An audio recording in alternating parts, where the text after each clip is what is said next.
hier, avec l'immense et talentueuse Liliane Revers, que j'avais envie de faire des choses avec lui.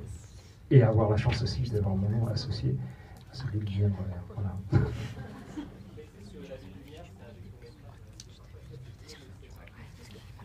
Non, La Vie de Lumière, c'est un court-métrage qui m'a beaucoup plu, qui était un des premiers courts-métrages de Pascal Tessot, et qui, pareil, mettait en scène des choses assez populaires, assez sociales, et sur le monde du travail, et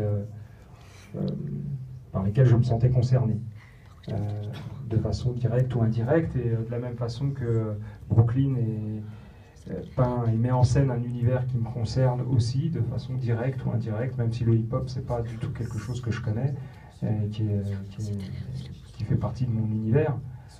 Ça a vraiment été un travail de composition, d'improvisation, évidemment.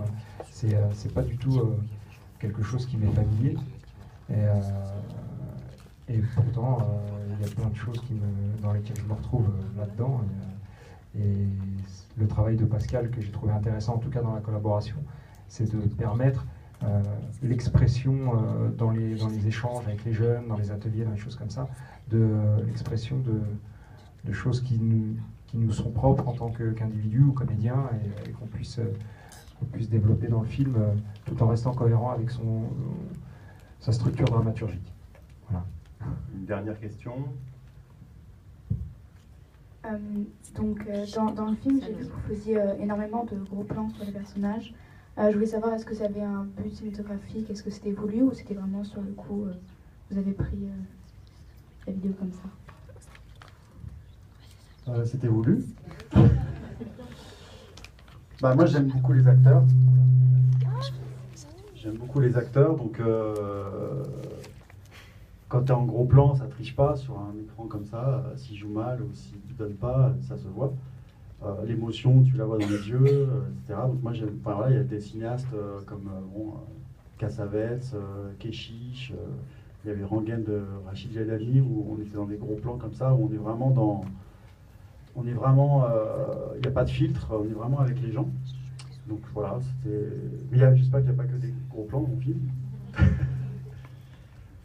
Sinon, juste par rapport à ce que tu disais sur la transmission, dans le film, il y a un conflit de génération avec des gens qui ont grandi avec une culture hip-hop politisée, avec une émergence d'un rap commercial. Et donc, j'avais envie de parler de cette difficulté de communiquer entre les deux générations à travers le personnage de Yazid et de Tony. Et voilà, une réflexion aussi sur une dégradation d'une culture où on perd la mémoire des fondations d'une culture hip-hop qui vient quand même d'un mouvement révolutionnaire afro-américain, très engagé, etc. Et avec maintenant des jeunes qui n'ont que du rap capitaliste, quoi, où c'est le dealer, l'argent, la possession, etc. Donc il y a un fond social et politique dans le film. Et ce qui était beau, c'est que personne comme Katé, elle est dans la vibe à l'ancienne, en fait. On n'a pas forcé à aller dans cette direction-là.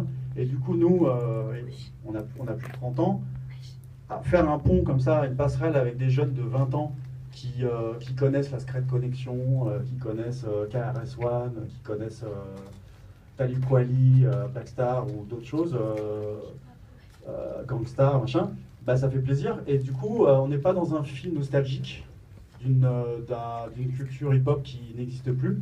On est dans la transmission de cette culture-là avec une réflexion sur l'éthique, sur l'engagement, etc.